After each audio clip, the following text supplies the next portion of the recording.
नमस्कार मित्रांनो. बरेच शेतकरी महाडीबीटी मध्ये आणि पोखरामध्ये फॉर्म भरलेले पूर्वसंमतीसाठी वेटिंगवर होते. खूप सारे शेतकरी असे होते की ज्याला पूर्वसंमतीची प्रतीक्षा होती, कारण की ठिबक आणि तुषार त्याच्यानंतर बाकीचे ज्या योजना आहे मित्रांनो, त्या योजनेची सुद्धा बऱ्याच जणांच्या पूर्वसंमत्या पेंडिंग होत्या. आता महाडीबीटी मध्ये काय झालं होतं माहिती का, खूप सारे शेतकरी असे होते की त्यांनी कागदपत्र अपलोड केली होती, त्याचे लॉटरीमध्ये नंबर येऊन सुद्धा त्याला पूर्वसंमती मिळालेली नव्हती. असे बरेच शेतकरी प्रतीक्षेमध्ये होते. त्या गोष्टीमुळे काय केलं माहिती का, शासनाने आता त्याला पूर्वसंमती द्यायला सुरुवात केलेली आहे. आणि बऱ्याच जणांना पूर्वसंमती अगोदरच आल्या होत्या आणि मेसेज पण आले होते त्याचे. परंतु खूप सारे शेतकरी काय केलं होतं माहिती, ते बघितले नव्हते. त्यामुळे आता शासनाकडून काय मेसेज आले माहिती का शेतकऱ्याला, किंवा 25 दिवस होऊन गेले तरी तुम्ही जे आलेली पूर्वसंमती त्यावर काही केलेलं नाही किंवा कागदपत्र अपलोड केले नाही, कृपया करून 5 दिवसाच्या आत तुमचे कागदपत्र अपलोड करा, असा SMS बऱ्याच शेतकऱ्यांना आले आहे. आणि काही शेतकऱ्याला पूर्वसंमती यायची बाकी आहे, तरी पण लवकरात लवकर तुम्हाला पूर्वसंमती येईल मित्रांनो. तर बघा, जर ठिबक असेल किंवा तुषार असेल, तुषारचे बऱ्याच जणांना काय झालेलं माहितीये का, सबसिडी जी आहे पूर्वसंमतीवर 10,000 दाखवते, कोणाला 7,000 दाखवते, कोणाला 11,000 दाखवते.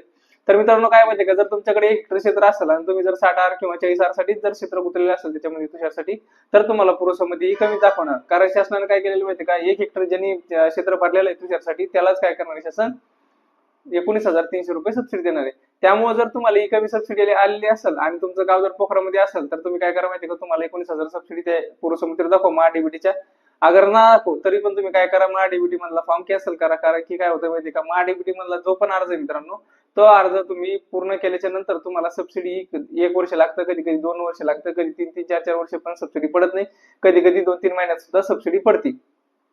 त्या गोष्टीमुळे काय करा माहिती का, जर पोखरामध्ये तुमचं गाव असेल तर तुम्ही तुमच्या पद्धतीने तो फॉर्म भरून घ्या ऑनलाईन, एखाद्या सीएससी सेंटरवाल्याकडून, किंवा तुम्ही तुमच्या मोबाईलवर सुद्धा भरू शकता, किंवा एखाद्या ठिबक तुषार दुकानदार आहे तो पण तुम्हाला तो फॉर्म भरून देऊ शकतो मित्रांनो.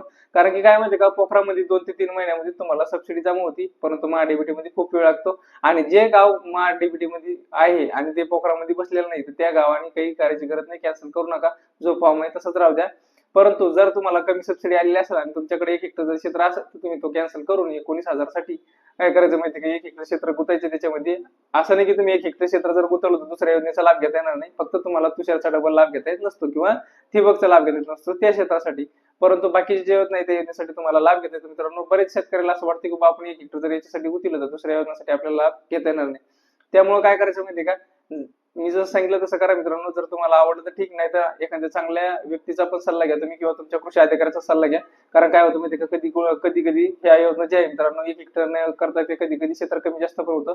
तरी पण हे मी जी माहिती सांगितली तिची एकदा शहानिशा करा तुमच्या कृषी अधिकाऱ्याकडून, आणि त्याच्यानंतरच फॉर्म भरा मित्रांनो. धन्यवाद.